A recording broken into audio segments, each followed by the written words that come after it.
Hi hello and welcome back to Madhunaveen blog channel. இன்னைக்கு நம்ம இந்த வீடியோவில் என்ன பார்க்க போகிறோம் அப்படின்னு பார்த்தீங்கன்னா, நம்மளோட டயட் பிளானோட டே 5க்கான மெனு தான் நான் இன்னைக்கு உங்க கூட வந்து ஷேர் பண்ணிக்க போகிறேன். ஸோ கிட்டத்தட்ட பார்த்தீங்கன்னா நம்மளோட டயட்டில் வந்து ஒரு அதாவது ஒரு 1 வீக் வந்து கம்ப்ளீட் பண்ண போகிறோம் இல்லையா? ஸோ இந்த 1 வீக்லேயே நமக்கு வந்து ஒரு நல்ல ரிசல்ட் வந்து கிடைச்சிருக்கும். அதாவது நம்ம ஸ்டார்ட் பண்ண அன்னைக்கு நமக்கு வந்து ரொம்ப வந்து பசிக்கிற மாதிரி இருந்திருக்கும், அடிக்கடி வந்து பசிக்கிற மாதிரி இருக்கும். அந்த பசினால நமக்கு வந்து பயங்கர தலைவலியாக இருக்கிற மாதிரி இருக்கும். சில டைம் வந்து புது ஃபுட்டு இந்த மாதிரி டிடாக்ஸ் ஜூஸ், ஏபிசி ஜூஸ் இந்த மாதிரிலாம் வந்து குடிக்கும் போது நமக்கு வந்து வாமிட்டிங் சென்ஸும் இருக்கும். அதே மாதிரி ரொம்ப சீக்கிரமா சாப்பிட்டா அந்த டைம்ல எல்லாமே வந்து அதிகமா வந்து தலைவலிக்கிற மாதிரி எல்லாமே வந்து ஃபீல் இருந்திருக்கும். ஸோ இது பார்த்தீங்கன்னா ஒரு 5 டேஸ்லயே நமக்கு அது எல்லாமே வந்து சேஞ்ச் ஆகி இப்போ நம்ம அந்த லைஃப் ஸ்டைல், அதாவது அந்த டயட் பிளான், அந்த ஃபுட்டு, அது எல்லாத்துக்குமே வந்து அடாப்ட் பண்ணிப்போம். முக்கியமா நம்மளால வந்து பசியை வந்து கண்ட்ரோல் பண்ணிக்க முடியும். அந்த ஃபுட் குவான்டிட்டி எல்லாமே நம்ம வந்து கம்மி பண்ணி நம்மளால அதுக்கு வந்து அடாப்ட் பண்ணிக்க வந்து முடிஞ்சிருக்கும். ஸோ நீங்க வந்து டயட்ல வந்து இருக்கீங்க அப்படின்னா, நீங்க வந்து டயட் ஸ்டார்ட் பண்ணப்போ உங்களுக்கு என்ன மாதிரியான சிம்டம்ஸ் எல்லாம் வந்து இருந்துச்சு, அது கொஞ்சம் கொஞ்சமா எப்படி வந்து சேஞ்ச் ஆச்சு, ஸோ அது உங்களுக்கு ஓகேவா இருந்துச்சா இல்லையா அப்படிங்கறது எல்லாமே மறக்காம எனக்கு கமெண்ட்ஸ்ல வந்து சொல்லுங்க. ஸோ இப்போ 5th டேக்கான மெனு, அதாவது பிரேக்ஃபாஸ்ட், லஞ்ச் அண்ட் டின்னருக்கு என்ன மாதிரியான ஃபுட்லாம் வந்து எடுத்துக்க போகிறோம், எவ்வளோ குவான்டிட்டி எடுத்துக்க போகிறோம், எப்படி ப்ரிப்பேர் பண்ண போகிறோம் அப்படிங்கிறது எல்லாமே பார்த்து தெரிஞ்சுக்கலாம். ஸோ வாங்க வீடியோக்குள்ளே போகலாம். ஸோ எப்பவும் போல் காலையில் எழுந்திரிச்சோன்னையும் எம்டி ஸ்டொமக்கில் ஒரு 1/2 லிட்டர் அளவுக்கு வார்ம் வாட்டர் வந்து குடிச்சுக்கோங்க. ஸோ இது வந்து ரொம்ப ரொம்ப முக்கியம், மறந்துடாதீங்க. நீங்கள் வந்து டயட்டில் இருக்கீங்க அப்படின்னாலும் சரி, டயட்டில் இல்லைனாலும் சரி, இதை ஒரு ரெகுலர் ஹேபிட்டாக வந்து மாற்றிட்டீங்க அப்படின்னாலே வந்து வெயிட் கெயின் ஆகிறத உங்களால் ஈஸியாக வந்து கண்ட்ரோல் பண்ணிக்க முடியும்.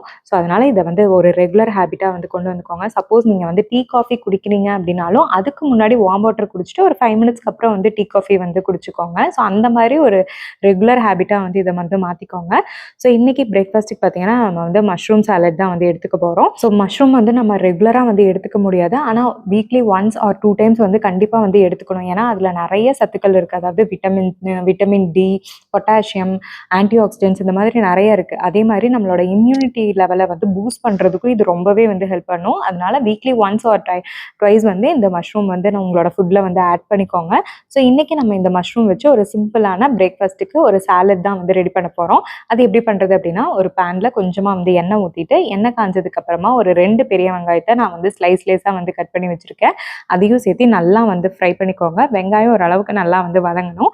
இது வதங்கினதுக்கப்புறமா உங்களுக்கு தேவையான வெஜிடபிள்ஸ் நீங்கள் வந்து ஆட் பண்ணிக்கலாம். ஸோ நான் பார்த்தீங்கன்னா கொஞ்சமாக வந்து கேப்சிகம், கேரட்டு, பீன்ஸ் இதுதான் வந்து ஆட் பண்ணியிருக்கேன். இது எல்லாத்தையும் சேர்த்து நல்லா வந்து வதக்கிக்கோங்க. ஸோ அந்த காய் எல்லாமே நம்ம சேர்த்திருக்கிறது நீங்கள் வந்து கார்னு இல்லை வேறு எது வேணாலும் நீங்கள் வந்து ஆட் பண்ணிக்கலாம்.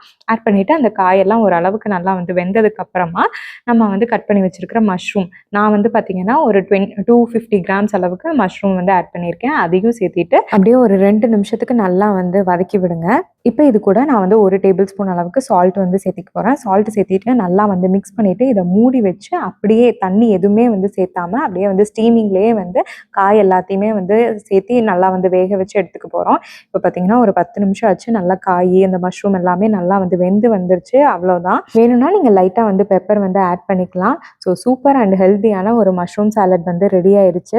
இது வந்து ஒரு 1/2 bowl அளவுக்கு எடுத்துக்கலாம். ஸோ இதில் வந்து அதிகமாக வெஜிடபிள்ஸ் இருக்கங்காட்டி நமக்கு வந்து பாதி கப் சாப்பிட்டாலே வந்து வயிறு ஃபுல்லாக இருக்கிற மாதிரி இருக்கும். ஸோ இது வந்து ரொம்ப டேஸ்ட்டாகவும் இருக்கும். கண்டிப்பாக வந்து ட்ரை பண்ணி பாருங்கள். ஸோ அடுத்தது அன்றைக்கி லஞ்சுக்கு பார்த்தீங்கன்னா நம்ம வந்து புதினா ரைஸ் தான் வந்து ரெடி பண்ண போகிறோம். அதுக்கு ஒரு மிக்ஸி ஜாரில் ஒரு கைப்பிடி அளவுக்கு புதினா வந்து எடுத்திருக்கேன். அது கூட ஒரு சின்ன துண்டு அளவுக்கு இஞ்சி, ஒரு சின்ன துண்டு அளவுக்கு வந்து புளி வந்து எடுத்திருக்கேன். அது கூடவே கொஞ்சமாக வந்து உப்பு, ஒரு 1/4 கப் அளவுக்கு நான் வந்து தண்ணியை ஊற்றி இது நல்லா வந்து ஃபைன் பேஸ்ட்டாக வந்து அரைச்சி எடுத்துக்கலாம். இப்போ ஒரு பேனில் ஒரு 2 டேபிள் ஸ்பூன் அளவுக்கு நெய் சேர்த்திட்டு, நெய் நல்லா காஞ்சதுக்கு அப்புறமா அதில் ஒரு 1/2 டேபிள் ஸ்பூன் அளவுக்கு வந்து கடுகு நல்லா பொரிஞ்சதுக்கு அப்புறமா அதில் கொஞ்சமாக வந்து முந்திரி, ஒரு 2 டேபிள் ஸ்பூன் அளவுக்கு வந்து வேர்க்கடலை, 1 டேபிள் ஸ்பூன் அளவுக்கு வந்து கடலைப்பருப்பு, இது எல்லாத்தையும் சேர்த்து நல்லா வந்து வறுத்துக்கோங்க. ஸோ அது வந்து கருகிடக்கூடாது, லைட்டாக வந்து ஃப்ரை பண்ணிங்கன்னா போதும். இப்போ அது கூடவே ஒரு 2 காஞ்ச மிளகாயை கிள்ளி வந்து சேர்த்திருக்கேன். அதையும் சேர்த்து நல்லா வந்து ஃப்ரை பண்ணிவிட்டு அது கூடவே ஒரு 1/4 டேபிள் ஸ்பூன் அளவுக்கு வந்து பெருங்காயத்தூள், ஒரு 1/2 டேபிள் ஸ்பூன் அளவுக்கு வந்து சீரகம், இதையும் சேர்த்து நல்லா வந்து ஃப்ரை பண்ணிக்கலாம். இந்த பெருங்காயத்தூள், சீரகம் இதெல்லாமே நம்மளோட டைஜஷனுக்குமே வந்து ரொம்பவே வந்து ஹெல்ப் பண்ணும். ஸோ அதனால் அதை நல்லா வந்து ஃப்ரை பண்ணிவிட்டு இப்போ நம்ம வந்து அரைச்சி வச்சுருக்கோம் இல்லையா, அந்த பேஸ்ட்டை இது கூட வந்து சேர்த்திக்க போகிறோம். இது நல்லா வந்து சுண்டி வரணும், அதாவது அதோட பச்சை வாசனம்லாம் வந்து போகிற அளவுக்கு நல்லா வந்து வதங்கி வரணும். இந்த மாதிரி நல்லா வந்து வதக்கி விடுங்க.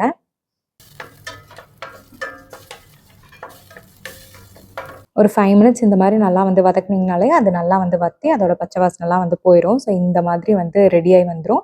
இப்போ இது கூட நான் வந்து சாப்பாடு வந்து வடித்து வச்சுருக்கேன். அதையும் இது கூட வந்து சேர்த்து நல்லா வந்து மிக்ஸ் பண்ணிக்கலாம். ஸோ ரைஸ் சேர்த்துறதுக்கு முன்னாடி நம்ம வந்து அரைச்சி வச்சுருக்க அந்த புதினாவோட அந்த பச்சை வாசனைலாம் வந்து போயிருக்கணும். அது நல்லா எண்ணெய்லாம் வந்து பிரிஞ்சு ஒட்டுக்கா வந்திருக்கணும். ஸோ அந்த மாதிரி இருக்கும்போது ரைஸ் சேர்த்துனீங்கன்னா தான் நம்ம சாப்பிடும்போது அந்த புதினாவோட அந்த ஃப்ளேவர் வந்து சூப்பராக வந்து இருக்கும். அது நல்லா வதங்காமல் இருந்துச்சுன்னா கசப்படிக்கிற மாதிரி இருக்கும். அதனால நம்மளால சாப்பாடே வந்து சாப்பிட முடியாது. அதனால நல்லா வதங்கினதுக்கப்புறமா நீங்கள் வந்து ஒயிட் ரைஸ் வந்து ஆட் பண்ணிக்கோங்க. ஸோ சூப்பரான புதினா ரைஸ் கூட நான் வந்து அன்னைக்கு வந்து மஞ்சள் பூசணிக்காய் இருக்கு இல்லையா, ஸோ அதுதான் வந்து பொரியலாக வந்து வச்சுருந்தேன்.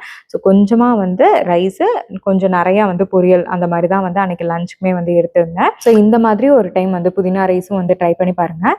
அடுத்தது பார்த்தீங்க அப்படின்னா வந்து டின்னருக்கு வந்து இன்னைக்கு ராகி தோசை தான் வந்து எடுத்திருந்தேன். அதுக்கு 1 கப் அளவுக்கு ராகி தோசை, ஒரு 1/2 கப் அளவுக்கு அரிசி மாவு வந்து சேர்த்திருந்தேன். அதுக்கப்புறம் ஒரு 1/4 கப் அளவுக்கு ரவை. இதெல்லாமே நீங்கள் வந்து ஒரே கப்பில் வேணாலும் வந்து மெஷர் பண்ணி எடுத்துக்கலாம். அதுக்கப்புறமா ஒரு 2 டேபிள் ஸ்பூன் அளவுக்கு தயிர் வந்து ஆட் பண்ணியிருக்கேன். ஏன்னா நம்ம அப்போவே கலந்து அப்போவே வந்து சுடுறங்காட்டி அது வந்து கொஞ்சம் புளிச்ச மாதிரி இருக்கணும் அப்படிங்கிறங்காட்டி தயிர் வந்து ஆட் பண்ணிட்டேன். இதுக்கு தேவையான அளவுக்கு உப்பு சேர்த்திட்டு கொஞ்சம் கொஞ்சமாக வந்து தண்ணி ஊற்றி நல்லா வந்து கட்டி எதுவும் இல்லாமல் இந்த மாதிரி விஸ்க் வச்சு நல்லா வந்து மிக்ஸ் பண்ணிக்கோங்க.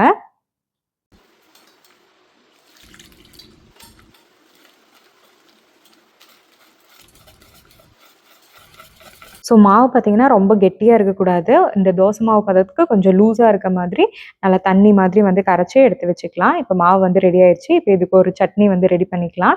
ஸோ இப்போ ஒரு பேனில் கொஞ்சமாக வந்து எண்ணெய் ஊற்றிக்கிறேன். எண்ணெய் காஞ்சதுக்கப்புறமா இதில் ஒரு 4-5 பல் பூண்டு, ஒரு சின்ன துண்டு அளவுக்கு வந்து இஞ்சி சேர்த்து நல்லா வந்து எண்ணெயில் வந்து வதக்கிக்கோங்க. இப்போ இது கூடவே ஒரு 2 காஞ்ச மிளகாயும் சேர்த்து நல்லா வந்து வதக்கிக்கிறேன்.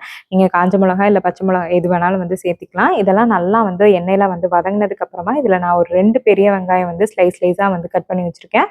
அதையும் சேர்த்து நல்லா வந்து வதக்கி விடுங்க.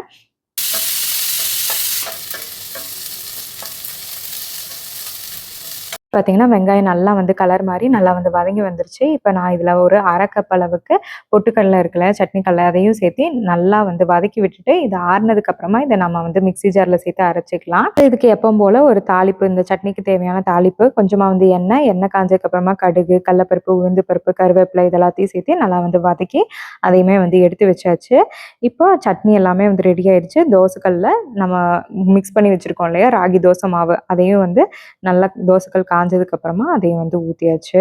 ஸோ உங்களுக்கு லேசாக வேணும் அப்படின்னா வந்து லேசாக வந்து சுட்டுக்கலாம். இல்லை மொந்தமாக வேணும் அப்படின்னா மொந்தமாக கூட வந்து சுட்டுக்கலாம். ஸோ தோசையோட குவான்டிட்டி பார்த்தீங்கன்னா நைட் அப்படிங்கிறங்காட்டி 2 இல்லைனா வந்து 3 தான் வந்து எடுத்துக்கணும். சட்னி வந்து அந்த தோசைக்கு தேவையான அளவுக்கு நீங்கள் வந்து சட்னி வந்து எடுத்துக்கலாம்.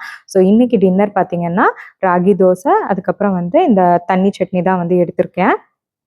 ஸோ டே 5க்கான மெனு என்ன, அது எவ்வளோ குவான்டிட்டி எடுத்துக்கணும், எப்படி ப்ரிப்பேர் பண்ணணும் அப்படிங்கிறது எல்லாமே வந்து பார்த்து தெரிஞ்சிருப்பீங்க அப்படின்னு நினைக்கிறேன். ஸோ இந்த வீடியோ உங்களுக்கு ரொம்பவே வந்து யூஸ்ஃபுல்லாக இருந்திருக்கும் அப்படின்னு நம்புறேன். இந்த வீடியோ பிடிச்சதுன்னா லைக் பண்ணுங்கள், மறக்காமல் நம்ம சேனலையும் வந்து சப்ஸ்கிரைப் பண்ணுங்கள். தேங்க்யூ, தேங்க்ஸ் ஃபார் வாட்சிங் திஸ் வீடியோ. பாய்.